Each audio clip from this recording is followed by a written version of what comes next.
কোরআনুল কারীমে মোট সূরা আছে 114টি। মোট সূরা কয়টি? 114টি। এই 114টি সূরার মধ্য থেকে আমরা আজকে যে সূরাটি তেলাওয়াত করেছি সূরাতুল কাউসার, এই সূরাটি হচ্ছে ধারাবাহিকতার দিক থেকে 108 নাম্বার। বলেন কত নাম্বার সূরা এটা? একসাথে বলেন কত নাম্বার? 108 নাম্বার সূরা।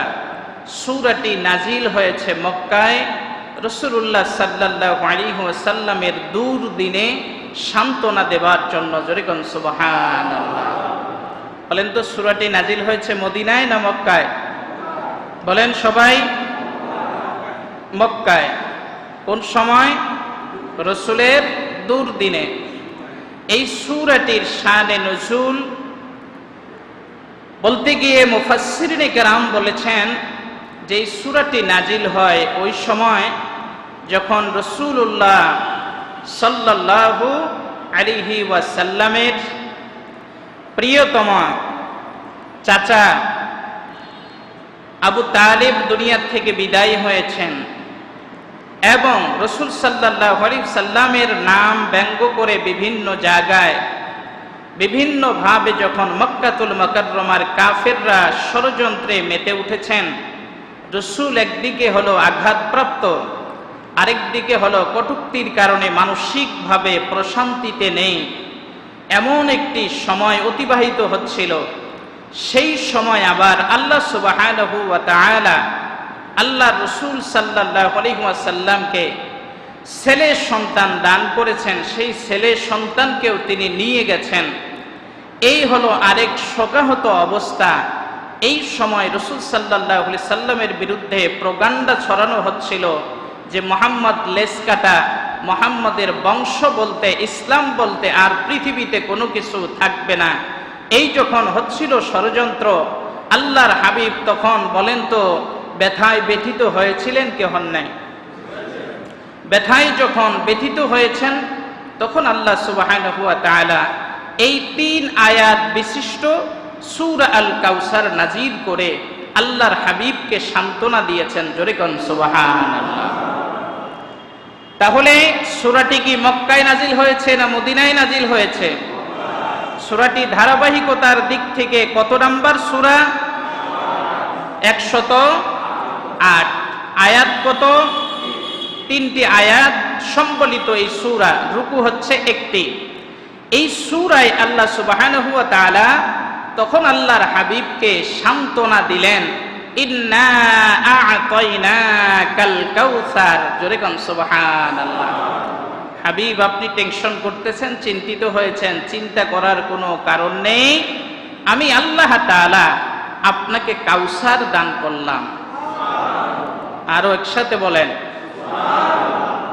এই কাউসারের ব্যাখ্যা অনেকগুলি, তন্মধ্যে কয়েকটি ব্যাখ্যা নিয়ে আমরা আজকে আলোচনা করব ইনশাআল্লাহ।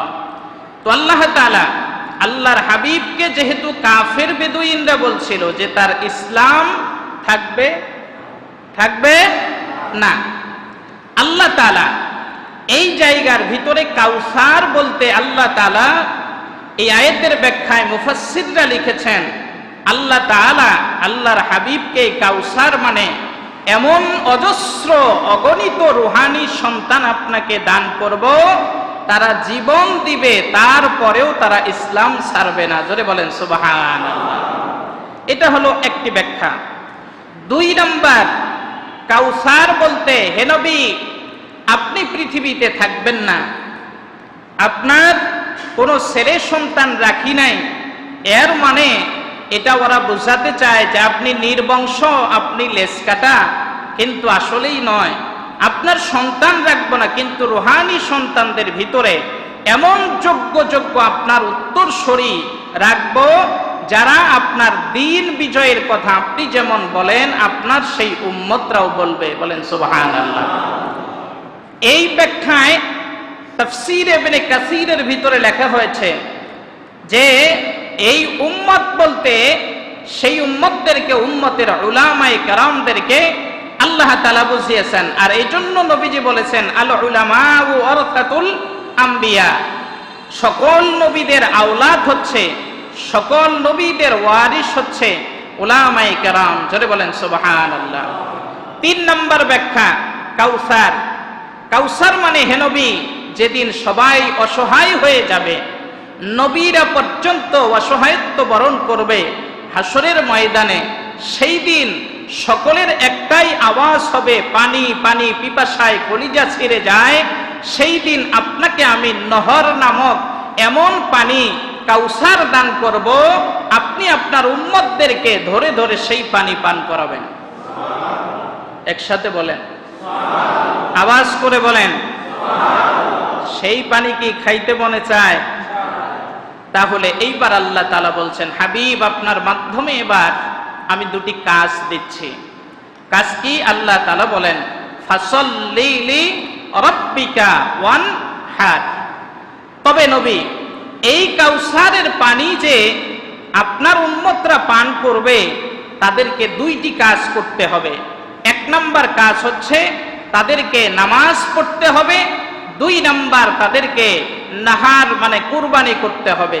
বলেন তো, নবীজির হাতে কাউসারের পানি পান করতে হলে কয়টি কাজ করতে হবে? সবাই বলেন, কয়টি? 2টি। একটি হলো কি পড়তে হবে?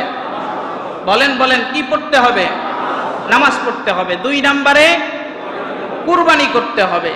এই 2টি কাজ যদি কোনো উম্মত করে, তাহলে হাসরের ময়দানে যেদিন নবীরা পর্যন্ত পিপাসিত হয়ে যাবেন, যেদিন নবীরা পর্যন্ত হাসরের ময়দানে দৌড়াতে থাকবে, সেই দিন নবীর মুহাম্মদুর রাসূলুল্লাহ সাল্লাল্লাহু আলাইহি সাল্লামের উম্মতরা নবীর হাতে হাউজে কাউসারের পানি পান করবেন। জোরে কোন সুবহানাল্লাহ। আর এই পানি যেই উম্মত একবার পান করবে, আল্লাহর হাবিব বলেন 50,000 বছর আর তার পানির পিপাসা লাগবে না। তাহলে এখন চিন্তা করেন সেই পানির পাওয়ারটা কত বেশি হবে। আল্লাহ সুবহানাহু ওয়া তাআলা এই কাউসার দান করবেন।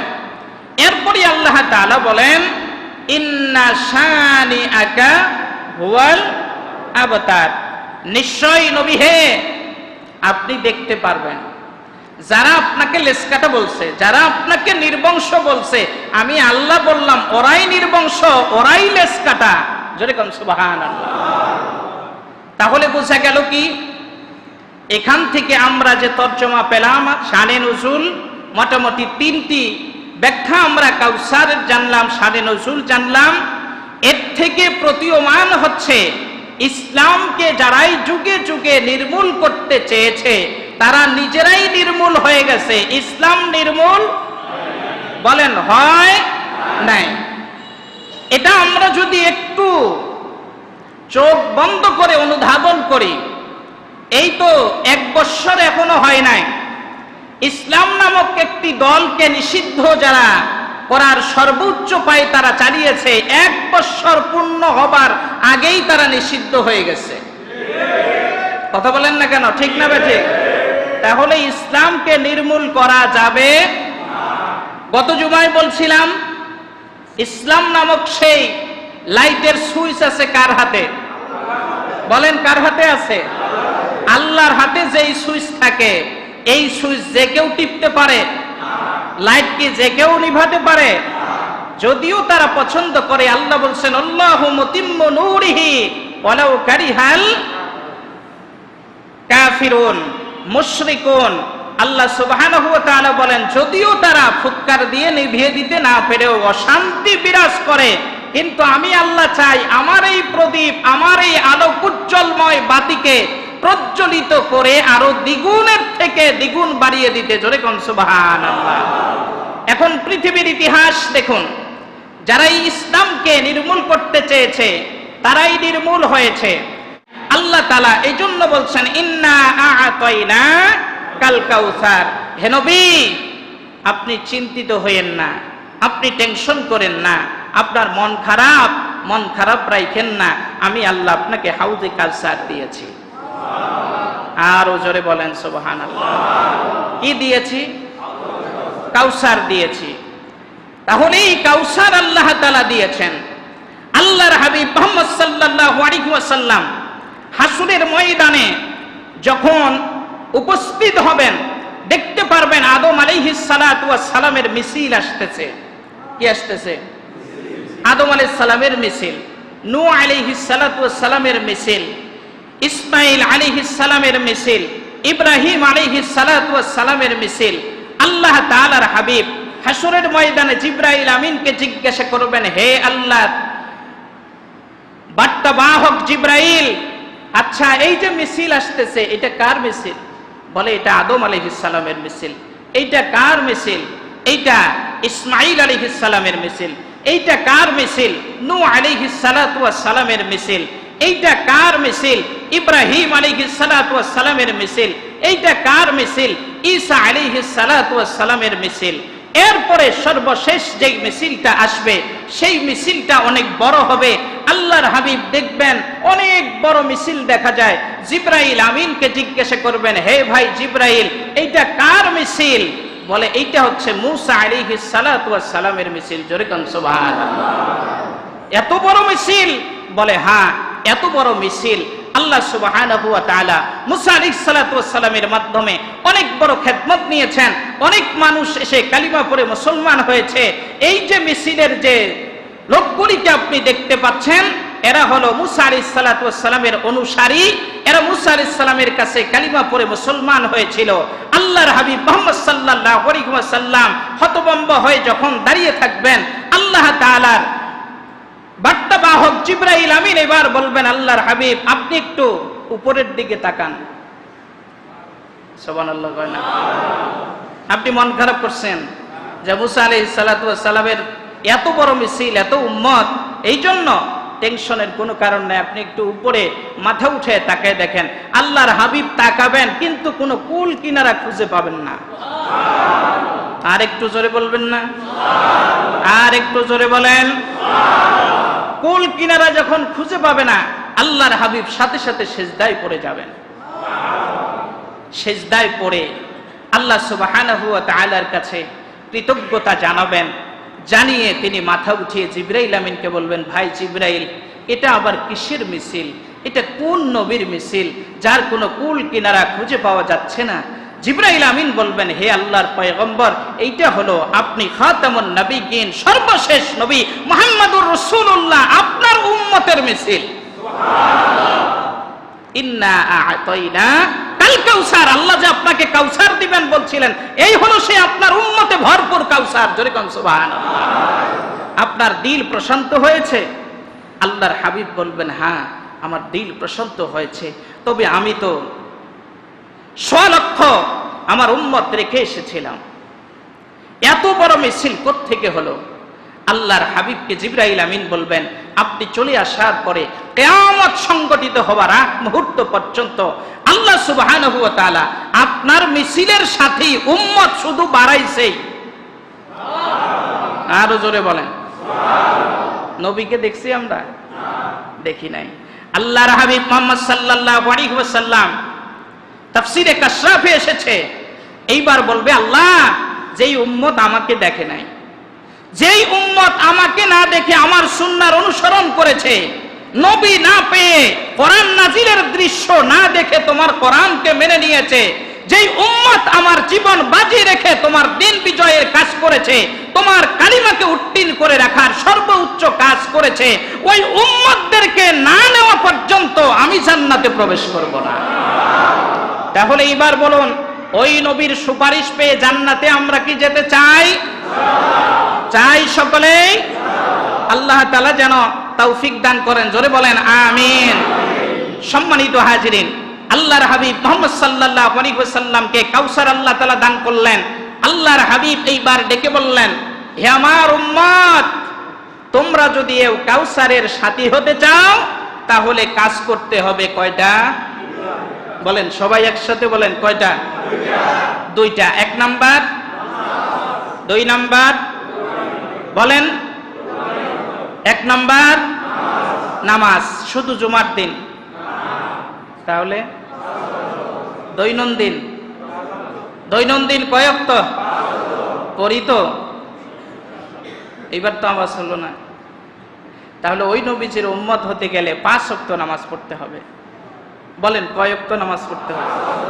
ওই নবীর উম্মত হতে গেলে কয় ওয়াক্ত নামাজ পড়তে হবে? দৈনন্দিন পড়তে রাজি আছি তো ইনশাআল্লাহ? 5 ওয়াক্ত নামাজ জামাতের সাথে সর্বোচ্চ প্রচেষ্টা চালিয়ে পড়তে হবে। কোনো কারণবশত যদি জামাতের সাথে পড়া না হয় তাহলে একাকী সেটা আদায় করে নিতে হবে। আমরা রাজি আছি ইনশাআল্লাহ? সকলেই রাজি আছি? তাহলে 5 ওয়াক্ত নামাজের বিকল্প কোনো কিছু নাই। যদি কেউ আমাদেরকে বলে যে এই নামাজ ছাড়াও জান্নাতে যাওয়ার পথ আছে, তাহলে আমরা মনে করব সেটা সুপথ না ভ্রষ্ট পথ? আমরা সেই ভ্রষ্ট পথে যেতে পারি, বিপদগামীদের অন্তর্ভুক্ত আমরা হতে পারি না। আমাদের দেশে বিভিন্ন ধরনের এখন অনেক দরবার হয়ে গেছে, এখন ইউটিউব দরবারও খুলে বসেছে। যারা নামাজ 5 ওয়াক্ত তারা এটাকে স্বীকার করতে চায় না। না বানিয়ে বললাম? বানিয়ে বললাম কি? আচ্ছা বলেন, 5 ওয়াক্ত নামাজের কথা যেই আল্লাহ সুবহানাহু ওয়া তাআলা তার নবীর মাধ্যমে জানিয়ে দিয়েছেন, এটাকে যদি কেউ অস্বীকার করে সে কি মুসলিম থাকতে পারে? তাহলে তাদের পিছনে যারা দৌড়ায়, আমি তো মনে করি যে আমরা যারা দৌড়ায় তাদের চিন্তা চেতনা তো পশুর চেয়েও দুর্বল হয়ে গেছে। কথা বলেন না কেন? একটা পশু সেও চিন্তা করে তার মালিকের কথাটা শোনার জন্য। আমাদের বাড়িতে অথবা রাস্তাঘাটে চতুষ্পায়া একটি পশু পাওয়া যায়, সেই পশুটার নাম কি? কুকুরটা।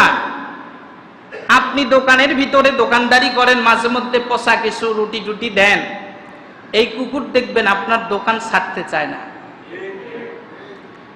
আপনার বাড়িতে একটা কুকুর লালন পালন করেন, এই কুকুরটা আপনি লালন পালন করেন কিভাবে?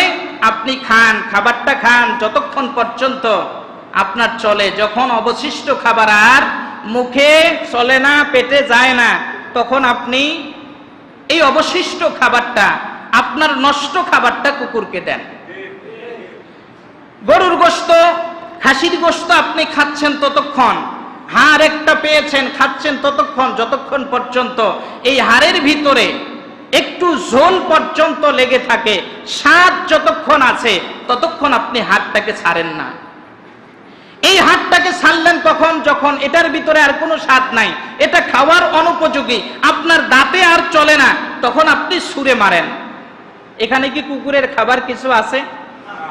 নাই। কুকুরটা তারপরেও এই হাড়টাকে মুখে নিয়ে ওর লালা দিয়া ভিজাইয়া চেটে চেটে খাইলো। খাবার পরে আপনি রাত্রিবেলায় এই ভালো মন্দ খাইছেন, এসি রুমে অথবা ফ্যানের নিচে আপনি গরমের ভিতরে আরাম করে ঘুমাচ্ছেন। এই কুকুর কিন্তু আরাম করে ঘুমানোর মতো কোনো বন্ধ ব্যবস্থা আপনি করে দেন নাই। বন্ধ ব্যবস্থা না করার পরেও এই কুকুরটা রাত্রিবেলায় কিন্তু সে ঘুমায় নাই, আপনার বাড়ির চতুর্পাশ দিয়ে সে পাহারা দিয়েছে। একটা গাছের পাতা পড়লে শব্দ হইলে সে কিন্তু চিৎকার মারছে। যদি কোনো ব্যক্তি বাড়ির কাছে এসে দরজায় করোনারা দিয়েছে, তো সে পাগল পাড়া হয়ে সেই ব্যক্তির উপরে আক্রমণ করার জন্য বারবার গিয়েছে এবং আপনাকে সতর্ক বাণী দেওয়ার জন্য, আপনার ঘুম ভাঙানোর জন্য বারবার সে আত্মচিৎকার করেছে। এতটুকু করেছে, আপনার একটি হাড় খাবার কারণে আপনার সাথে সে নিমক হারামি করে নাই। আর আপনি এত আল্লাহর দেওয়া নাজ নেয়ামত, এত ফল ফ্রুট, এত ভাত গোশত পোলাও বিরিয়ানি, এত কিছু খাবার পরে আপনি কিভাবে করে ওই পথভ্রষ্টদের পিছনে দৌড়ান? আপনি তো কুকুরের চেয়েও নিকৃষ্ট হয়ে যাচ্ছেন। তাহলে একটা কুকুর যে শিক্ষা দিল, সেই শিক্ষাও কি আমাদের ভিতরে থাকবে না? আল্লাহ সুবহানাহু ওয়া তাআলা বলেন, ফাসাল্লি লিরাব্বিকা, তোমার রবের নামে তুমি নামাজ পড়ো। কয় ওয়াক্ত পড়বো? বলেন কয় ওয়াক্ত পড়বো? 5 ওয়াক্ত। কেউ আমাদেরকে ধোঁকা দেখ, কেউ আমাদের ঈমান হরণ করার জন্য ষড়যন্ত্র করলে সেখানে আমাদের পা বাড়ানো যাবে না। কারণ বিবেক দিয়েছেন আল্লাহ তাআলা, আদালত দিয়েছেন আল্লাহ তাআলা। কেউ আপনাকে পায়খানার ভিতরে যদি নামাই দিতে চায়, আপনি নামবেন? কেউ যদি আপনাকে আগুনের ভিতরে ফেলে দিতে চায়, আপনি কি নামবেন? আপনাকে যদি কেউ সমুদ্রের ভিতরে নামতে বলে, আপনি নামবেন? কেন নামবেন না? কারণ এখানে আগুন সতর্কবাণী দিচ্ছে, এই আগুনে পড়লে শেষ। সমুদ্র পানি সতর্কবাণী দিচ্ছে, এখানে পড়লে শেষ। তেমনি ভাবে আল্লাহ তাআলার বিধানের বাইরে আপনাকে একজন ডাকলো, ওখানে গেলে আপনার ঈমান শেষ হয়ে যাবে।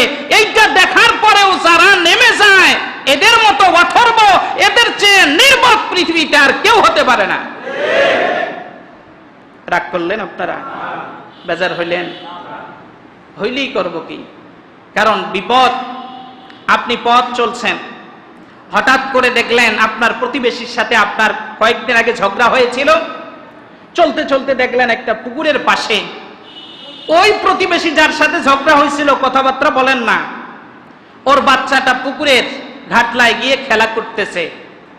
আপনি যদি সত্যিকারের মানুষ, মনুষ্যত্ববোধ আপনার ভিতরে থাকে, আপনি কি করবেন? যে আমার শত্রুর বাচ্চা, যা মন চায় তাই হয়ে যাক, আপনি কি করবেন? মনুষ্যত্বের জায়গা থেকে আপনার বিবেকে নাড়া দিবে, উচিত হলো বাচ্চাটাকে এখান থেকে উঠিয়ে নিয়ে আসা। তা না হইলে খেলতে খেলতে কখন জানি সে পানিতে পড়ে যাবে। তাহলে বিবেকবান সুস্থ একজন মানুষ শত্রুর সন্তানকে যদি এই ভূমিকায় যদি অবতীর্ণ হয় শত্রুর সন্তানের ব্যাপারে, তাহলে কোরআন হাদিস জানা না থাকবার কারণে মানুষ জাহান্নামের কিনারে দাঁড়িয়ে আছে। ওলামায়ে কেরামদের সুস্থ মস্তিষ্কের ব্যক্তিদের কি সতর্ক করার দরকার আছে না নাই? এখন সতর্ক করার বিনিময় কি? শত্রু কিন্তু তারপরে ওই বিষয়টাকে ভালো চোখে দেখবে যে তুই আমার ছেলে ওখানে গেছে, তো কি হয়েছে? তুই আমার ছেলের ধরছিস কেন? তোর পরিকল্পনা ছিল ভিন্ন, নাকি তুই উঠাইতে গেছস, নাকি আমার বাচ্চার ঘাট ধরে তুই পানিতে ফেলতে গেছস? কথা বলেন না কেন? তো যেমনি ভাবে শত্রু এটা মনে করে, মঙ্গল কামনা করার পরেও এই পথভ্রষ্টরাও উলামায়ে কেরাম যখন জাতিকে এই জাহান্নামের পথ থেকে, ঈমান হরণের পথ থেকে সতর্কবাণী দেয়, তখন তারা আলেমদেরকে ধর্ম ব্যবসায়ী বলে। আসলেই আমরা ধর্ম ব্যবসায়ী? হ্যাঁ, আসলেই আমরা ধর্ম ব্যবসায়ী? আমরা ধর্মকে পুঁজি করে চলি, তাই না? সম্মানিত হাজরিন, তাহলে আল্লাহ সুবহানাহু ওয়া তাআলা আল্লাহর হাবিবের হাতের কাউসার হাসরের ময়দানে পান করাবেন যাদেরকে, তাদের কয়টা কোয়ালিটি থাকতে হবে? বলেন সবাই, কয়টা কোয়ালিটি? দুইটা কোয়ালিটি থাকতে হবে। নাম্বার 1, কয় ওয়াক্ত নামাজ? বলেন কয় ওয়াক্ত নামাজ? এইবার আসেন, রাসূলুল্লাহ সাল্লাল্লাহু আলাইহি ওয়াসাল্লাম কয় ওয়াক্ত নামাজ পড়ছেন? আচ্ছা, মেরাজের রজনীতে আল্লাহর রাসূল গেছেন, 50 ওয়াক্ত নামাজ দিয়েছেন। এইভাবে কমতে কমতে কয় ওয়াক্ত হয়েছে? 5 ওয়াক্ত। এইটা কি আমরা জানি কি জানি না? আচ্ছা, জানার পরেও এই স্পষ্ট দলিল, যিনি কোরআন হাদিস কোথায় কি আছে কিচ্ছু জানে না, সেও জানে কয় ওয়াক্ত নামাজ? 5 ওয়াক্ত নামাজ। এই 5 ওয়াক্ত নামাজ নিয়ে বিভ্রান্ত করে যারা, তাদের মাথায় তাহলে গোবরও তো নাই। হ্যাঁ, আর এদের পিছনে যারা ছুটে তাদের অবস্থা কি? এইটা গেল একটা। রাসূলকে আমাদের অনুসরণ করতে হবে। হুকুম কার? বলেন সবাই, হুকুম কার? আল্লাহ সুবহানাহু ওয়া তাআলা। লাকাদ কানা লাকুম ফি রাসূলিল্লাহি উসওয়াতুন হাসানাহ লিমান কানা ইয়ারজুল্লাহ ওয়াল ইয়াউমাল আখিরা ওয়া যাকারাল্লাহা কাসীরা। অবশ্যই তোমাদের কাছে যে আমার রাসূলকে আমি পাঠিয়েছি উসওয়াতুন হাসানা, মানে মডেল করে, উত্তম আদর্শ দিয়ে, আর তাদের জন্যই আমি প্রেরণ করেছি যারা দুইটি বিষয়কে খুব ভালোভাবে মেনে নিয়েছে। এক নাম্বার হলো আখিরাতের প্রতি বিশ্বাস স্থাপন, আর দ্বিতীয় নাম্বার হচ্ছে তারা অধিক পরিমাণে কাকে স্মরণ করে? বলেন বলেন, কাকে? আল্লাহকে। তাহলে রাসূল হলো আমাদের জন্য মডেল। রাসূল যা করছে উম্মত তাই এর বাইরে যাওয়ার কি কোনো সুযোগ আছে? বলেন, কোনো সুযোগ আছে? সুযোগ নাই। তাহলে রসুলের মহব্বত দেখায়া রসুলের আদর্শ থেকে যারা আমাদেরকে বিপদগামী করতে চায়, এরা পীর নয়, মানুষ রূপী চতুষ্পদ জানোয়ার শয়তান। কারণ আল্লাহ তাআলা বলছেন, ওয়ালা তাত্তাবিউ খুতুওয়াতিশ শাইতান, তোমরা শয়তানের পদাঙ্ক অনুসরণ করো না, ইন্নাহু লাকুম আদুউম মুবিন। আর জেনে রাখো, অবশ্যই শয়তান হচ্ছে তোমাদের প্রকাশ্য শত্রু। প্রকাশ্য যেইটা দেখা যায় না, কথা কয় না? প্রকাশ্য বলতে কি যেইটা দেখা যায় না? ওই যে কয় জি, যেইটা দেখা যায় সেইটাই হলো কি প্রকাশ্য। যা দেখা যায় না তা প্রকাশ্য না, এটা হলো অপ্রকাশ্য। তাহলে শয়তান দেখছেন কারা কারা? এই যে দেখেন নাই, তাহলে আল্লাহর কথা মিথ্যা, নাউজুবিল্লাহ।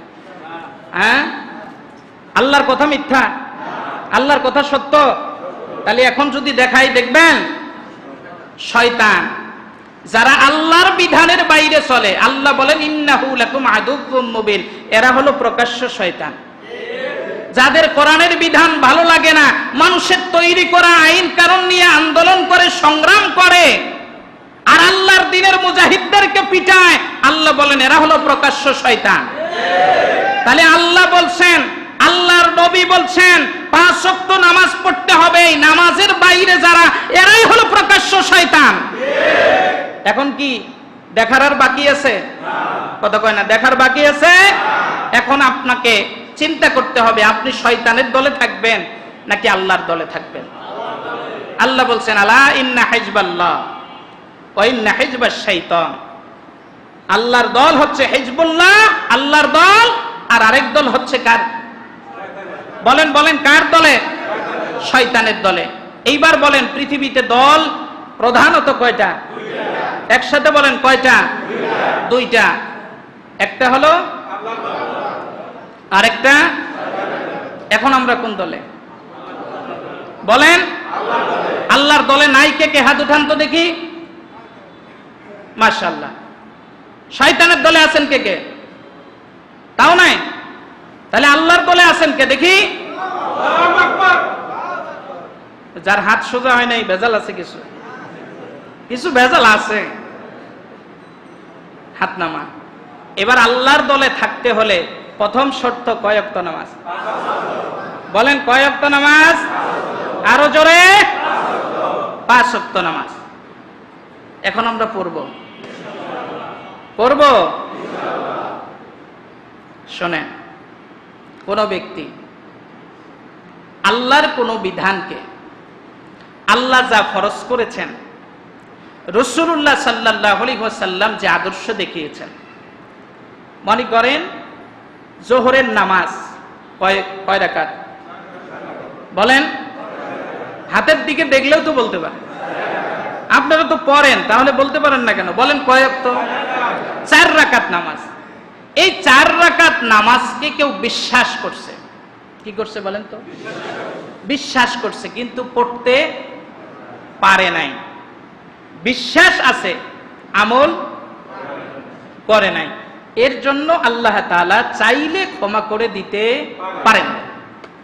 এই মানুষটা কাফের হয়ে যাবে না। কিন্তু কেউ যদি নামাজকে অস্বীকার করে, জোহরের 4 রাকাত নামাজ আমি মানি না, সাথে সাথে অমুসলিম মুশরিক হয়ে যাবে। কথা কি বুঝতে পারছেন? এখন তাহলে বলুন তো, যারা নামাজকে অস্বীকার করে এবং তাদের ভক্তবিন্দুদেরকে শিক্ষা দেয়, তারা কি ঈমান চুরি করছে কি করে নাই? আর পৃথিবীতে সবচেয়ে বড় চোরের নাম কি? পৃথিবীতে সবচেয়ে দামি জিনিসের নাম কি? বলেন। না, স্বর্ণের দাম। কিসের দাম? ঈমানের দাম। তো ঈমান আছে তো ব্যক্তির আল্লাহ তাআলার কাছে দাম আছে, ঈমান নাই তো ব্যক্তির আল্লাহ তাআলার কাছে দাম নাই। তাহলে দামি জিনিস যে চুরি করে, চোর কি বড় না ছোট? দামি জিনিস শুরু করলে বড় চোর হয়। তাহলে ইমাম চোররা হচ্ছে প্রকাশ্য শয়তান। এবার বলেন, প্রকাশ্য শয়তান যে আল্লাহ বলছে ইন্নাহু লাকুম আদুউম মুবিন, তারা প্রকাশ্য শত্রু। এইবার পাওয়া গেছে কি? এরপরেও কি চিনতে ভুল হবে? যতই যুক্তি দেখ, যাই কিছু দেখ, রাসূলুল্লাহ সাল্লাল্লাহু আলাইহি ওয়াসাল্লাম বিদায় হজের ভাষণে বলছেন, তারাকতু ফীকুম আমরাইন লান তাদিল্লু মা তামাসসাকতুম বিহিমা কিতাবাল্লাহ ওয়া সুন্নাত রাসূলি। চিৎকার দিয়ে কোন সুবহানাল্লাহ। ততক্ষণ পর্যন্ত আমার উম্মতেরা গোমরা হবে না, পথভ্রষ্ট হবে না, যতক্ষণ পর্যন্ত তারা দুইটি জিনিসকে আঁকড়িয়ে ধরবে। সুবহানাল্লাহ কয় না? কয়টা জিনিস? সবাই বলেন কয়টা? এক নাম্বার কিতাব আল্লাহ, আল্লাহর কিতাব কোরআনুল কারীম। দুই নাম্বার হচ্ছে আল্লাহর রাসূলের সুন্নাহ। আমরা এই দুইটি জিনিসের বাইরে যেতে পারি না। মনে থাকবে ইনশাআল্লাহ। তাহলে এই দুইটি জিনিস যতক্ষণ পর্যন্ত আমরা আঁকড়িয়ে ধরবো, ততক্ষণ পর্যন্ত আমরা গোমরা হব না, পথভ্রষ্ট হব না। এই গ্যারান্টি রাসূলুল্লাহ সাল্লাল্লাহু আলাইহি সাল্লাম দিয়েছেন। আর এর বাইরে যখনই পা বাড়াবো তখনই বিপদ আছে না নাই? তাহলে আমরা বিপদগামী যদি হতে না চাই, কোরআন এবং রাসূলুল্লাহর সুন্নাহ, রাসূলুল্লাহর আদর্শের বাইরে আমাদের যাওয়ার কোনো সুযোগ নাই। তাহলে 5 ওয়াক্ত নামাজ আমাদেরকে পড়তে হবে। এই 5 ওয়াক্ত নামাজ ফাসাল্লি লিরাব্বিক, রবের নামে নামাজ পড়বে।